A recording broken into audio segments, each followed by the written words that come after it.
Hello, everyone, and welcome again to another Teacher Joseph podcast. Today, we're going to talk about the word saga.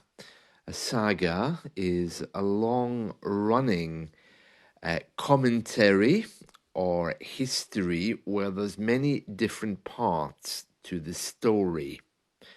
So you can think of a TV show with many parts as being a saga. The long-running commentary about the health of Princess Kate in this country is a saga. There's also political sagas, controversies, and things which just never seem to go away.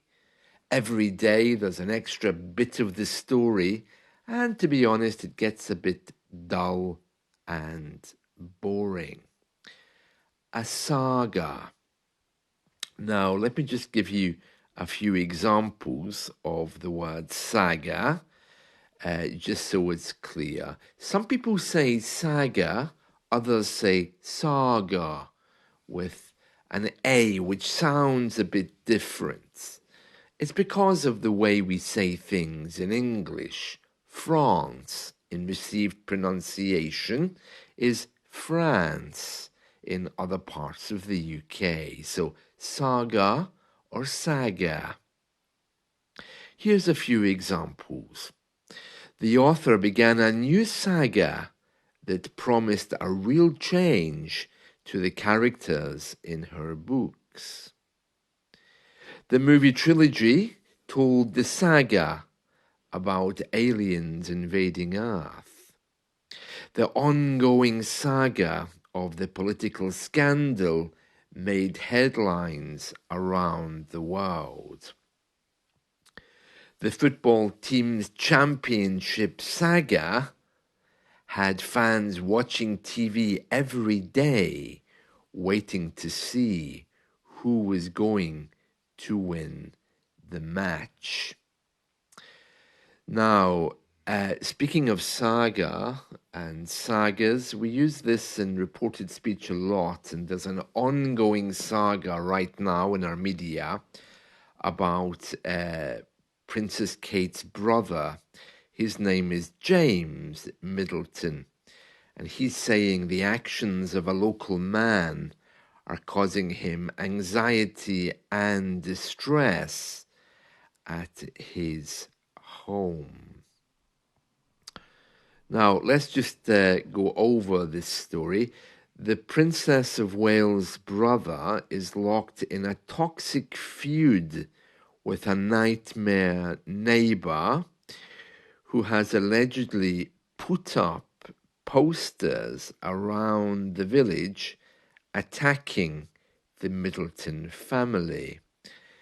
Now, a toxic feud just means one of these very poisonous arguments. A feud is an Old English word that means an argument. You can probably hear that in old movies, but we do use it to talk about very serious arguments. A nightmare neighbour is how we describe bad neighbours. So the Princess of Wales' brother is locked in a toxic feud with a nightmare neighbour who's allegedly put up posters, that's just bits of paper, around the village, attacking the Middleton family. So the paper obviously is saying bad things. So Mr. Middleton, Kate's brother, owns a farm near Bucklebury, where Kate grew up. It's a really small village called Stanford Dingley, and it's in the middle of nowhere. And it seems that he's been threatened by the neighbour. Looking at the story, it's not just one thing that's happened. There's been many things. And apparently the neighbour was complaining about Mr. Middleton's farm, saying that it makes too much noise. They're using old equipment and it's generating noise and light pollution. It seems to have started from a complaint. So Mr. Alderton wanted to build something or add something to his home. I'm not clear on what that was, but here, if you want to extend your home size or do something, even though it's yours, you need permission from the government. And then they ask the neighbours, because if it's like an extension, it could block somebody's view, or it could, in many ways, be unsuitable. And it looks like the neighbor wanted to do this, and Mr. Middleton, along with many other people, objected. And so he was refused permission, and he got very angry. And then there's other allegations of him going onto Mr. Middleton's property when he was away on a holiday. And after tensions became very high, we usually say in English, after tensions reached boiling points, Mr. Middleton is understood to have requested that they communicate only via email or through the government. And apparently they've both been involved in some kind of mediation program to stop their feud. But it looks like they're still fighting. So that's in our news today. Another saga that's been going on for a long time in British news is one of our northern English towns called Blackpool. Now, I've mentioned this to you before. Blackpool is, well, it's a little bit depressing. It was a beautiful town at one point, but it isn't anymore. It still has memories and is reminiscent of a very successful, vibrant party town, but it's looking a little bit derelict these days. And the government there are blaming our Prime Minister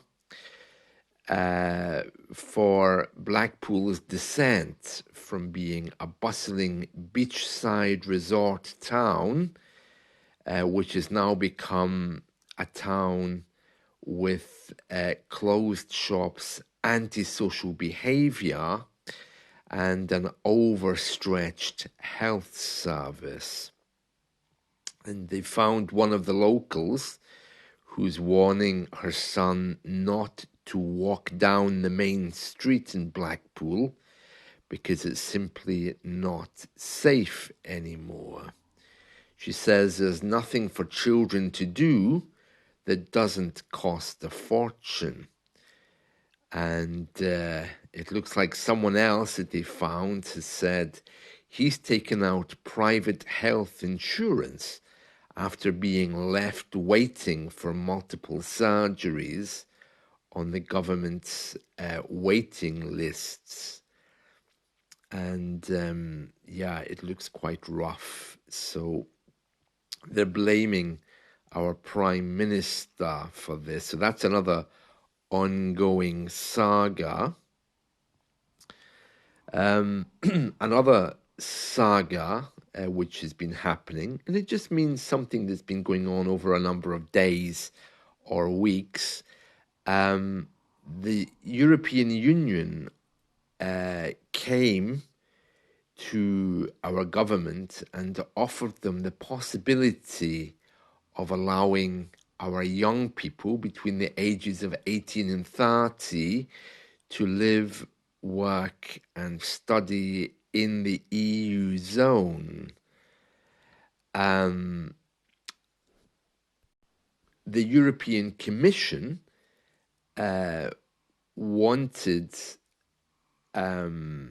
to offer this deal for UK citizens, but our government spokesperson here said there was no interest from the UK side, adding that free movement within the EU had now ended after Brexit. The UK currently has individual youth mobility schemes with 13 countries, and the government said it preferred these arrangements rather than have an EU-wide deal. And our opposition also said, we reject the possibility of allowing our children between the ages of 18 and 30 to enter the European Union, again saying that they prefer individual relationships with very specific countries. They're saying that they want to improve the UK's working relationship with the EU, but no return to the single market, no free movement, and no customs union. The European Commission responded saying that Britain had actually expressed an interest in the past with individual states, adding that making this available to all of the European Union would be preferable because it would ensure all members are treated equally.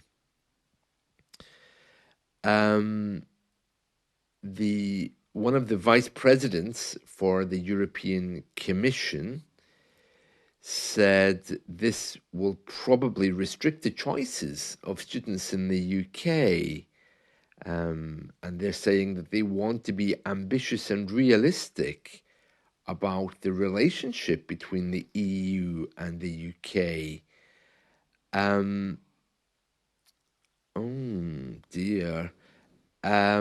It says here that Australia, New Zealand, some individual EU countries already let young people in, thanks to the government agreeing with them. One of our opposition parties, that's the Liberal Democrats, have said that they would like to see that happening. Yeah, I'd like to see that happening. I mean, goodness, I grew up in a world where free movement was quite normal. I lived, worked in different parts of Europe, happily went on holiday there, and other countries as well. So to suddenly find myself restricted, or to be told, sorry, your government doesn't like it when you work here, it's no surprise that I don't vote. Well, that's the news from today from around the EU. Those are some sagas which are currently going on here. By the way, tomorrow is Stephen Lawrence Day here in the UK. So that's something else that will be coming your way because I'll be talking about that tomorrow. Stephen Lawrence Day is one of these days that we have every year. We commemorate it every year in honor of a black teenager who was killed in a racist attack in 1993. He was 18 years old. He was waiting for a bus, apparently. The people that they thought did it were caught but never charged. They were never formally charged. And it's apparently very, very famous here, this. I think I remember it happening, and the saying that the only reason it happened was because he was black. and there's been all kinds of accusations. I think the police identified that they did not handle the case properly, and they admitted that they were at that time a little bit racist. So they've changed. They've, I think, reopened that investigation to try and find the people who were responsible. So he's kind of a symbol now for racism and how hate in all of its forms simply leads to death. So, yeah, it's very interesting. There was a public inquiry about this, so I'll tell you all about it tomorrow on Stephen Lawrence Day. That's it from me. See you. Bye.